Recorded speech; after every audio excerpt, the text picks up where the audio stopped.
साधक महानुभव, एकांत का पूरा लाभ तब होता है जब हमारा संबंध एक ही से रह जाए। अनेक संबंध लेकर एकांत में जाते हैं तो उतना लाभ नहीं होता जितना होना चाहिए। हमारे संबंध पहले बदलने चाहिए। एक से रहें, अनेक से नहीं। संसार परमात्मा की प्राप्ति में बाधक नहीं है, बल्कि सहायक है। उसका जो हम संबंध स्वीकार करते हैं वही बाधक है।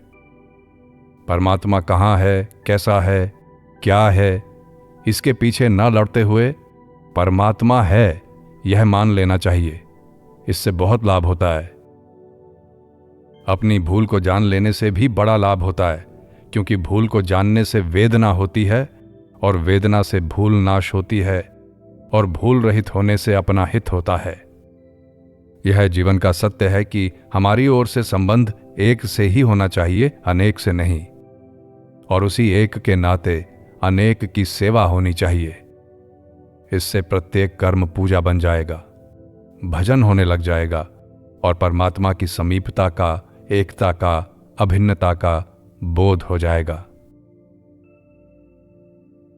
मौन का अर्थ खाली चुप होना नहीं है, बल्कि ना सोचना भी है, ना देखना भी है अपनी ओर से।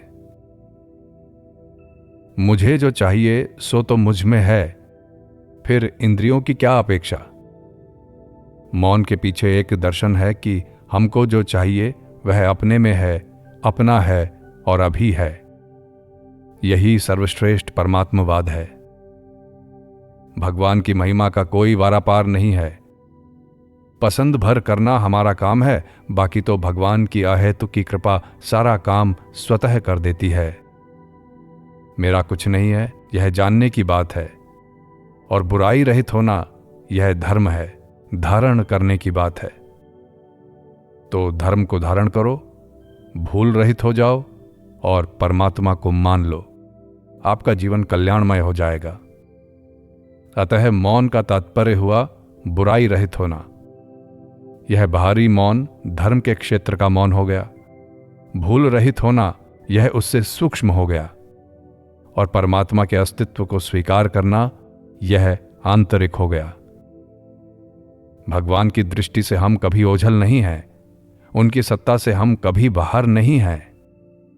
हम भगवान की महिमा स्वीकार नहीं करते, उनके अस्तित्व को स्वीकार नहीं करते, तो उससे भगवान हमको दूर मालूम होते हैं। अगर हम उनकी महिमा स्वीकार करें, उनके अस्तित्व को स्वीकार करें, उनके संबंध को स्वीकार करें, तो भगवान दूर नहीं है।